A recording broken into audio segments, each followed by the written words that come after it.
How do you see this? No? Kasi after everything that was said and done, di ba? Nagkaroon ng 3 days na rally ang Iglesia ni Cristo para dito kay Marcoleta. In the end, arestado pa rin.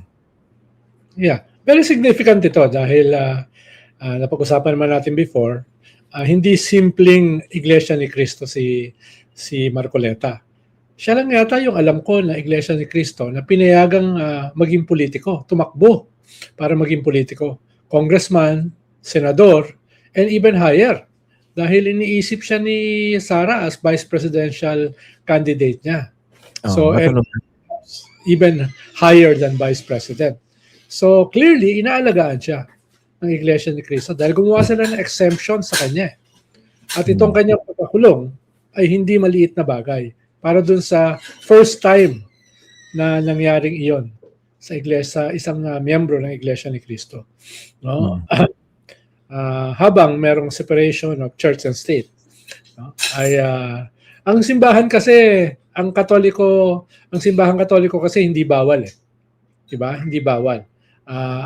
Kung pari ka, pwede ka tumakbo pero alis ka sa pagkapare.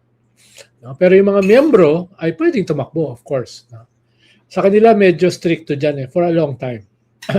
Kaya yung nangyari ngayon dito ay major from my vantage point as far as the Iglesia ni Cristo is concerned. No? And how does that affect, let's say, the DDS forces, no?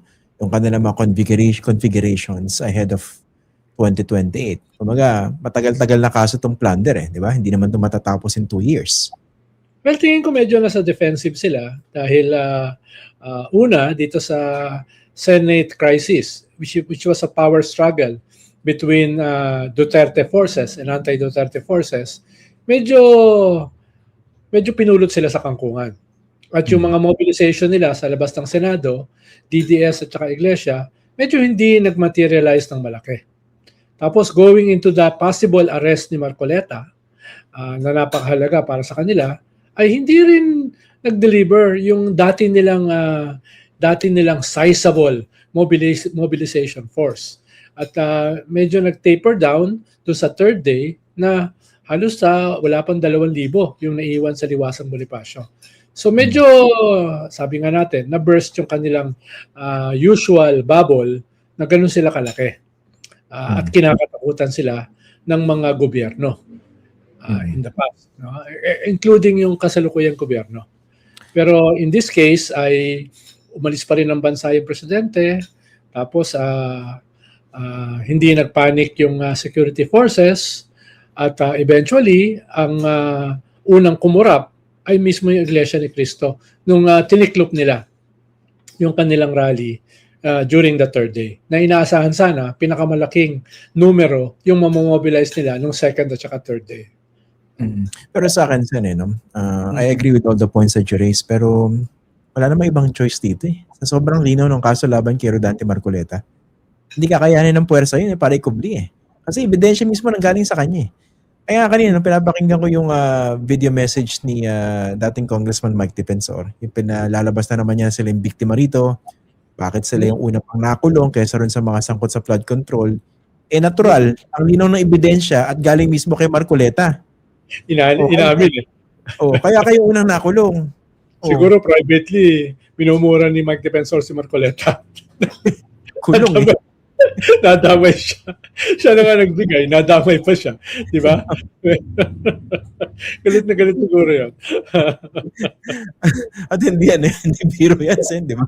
Plunder yan ikaw na nagbigay, nadamay ka pa. Di ba? At may isa pa siyang kaso na non-bailable din. Human trafficking. Di ba? Kaya, meron din naman karma, di ba? Actually, karma. Kasi naalala ko nung nung pinatay nila yung franchise application ng ABS-CBN. Si Mike Defensor pa yung nag-clarify dun sa huling araw. Does it mean, pinaparaphrase ko na, does it mean killed yung franchise? Yes. Naalala ko yun kasi ako nagsulat nun sa abs.com Yun ang ginamit kong angulo Killed yung franchise. Dalawa sa mga talagang pumatay sa prangkisa application for a new broadcast franchise ng ABS. Yan, sina Marcoleta at saka si Mike Defensor. Ayan, talagang bilog ang mundo Very arrogant pa sila di ba? Sobra. Diba? Oo, Mm. very arrogant sila noon. Talagang very self-righteous, very arrogant. Diba? Kaya nga minsan parang, again, di ba pinag-usapan natin to last time. Although, sabay kong pinapanood habang nag-episode tayo ngayon, pinapanood ko yung yung The Lovely Show. Iba yung tsura mo rin yan, naka-wig wala na yung wig. Pang mugshot. Hindi, yung parang, yung tumatakbo sa isip ni Marcoleta para aminin yun. Para magsalita ang national TV, sabihin na tumanggap siya pero nakiusap, tawag ng banggitin. Hindi ba niya alam na wala sa sali niya yun? Well, siguro combination niya ng impunity. Tingin niya, can get away with anything. Lalo na, lakas ng backer niya. At ikalawa, stupidity. No? Katulad nung nag-threaten siyang kasuhan si Justice Carpio ng treason, not knowing na wala naman tayong treason laws during peacetime. Mga ganun ba? So, minsan ang projection niya, napakagaling na abogado. Pero pag binutas mo yung kanyang mga argumento, teka, medyo mahina naman pala. So, baka ganun yung akala niya, nakalusot na siya dun sa kaso niya, sa election case niya sa COMELEC. Tapos, pinagmalaki niya. Oh, di ba? Nalusutan ko, ganun. Without knowing na mahuhulog pala siya sa mas malaking kumunoy ng plunder. No? Mas malalim At partly, dahil ang tingin niya, untouchable ako No? Meron bang kayang gumalaw sa akin? In a way, parang si Digong. Nung umuwi siya galing Hong Kong, dito sa Pilipinas. At dumiretso siya sa Manila, imbis na sa Davao. Ang tingin niya, red notice, no?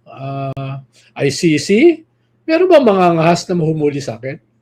So may problema dyan sa mga ganyan Yung kanilang hubris, yung kanilang sense of entitlement, no?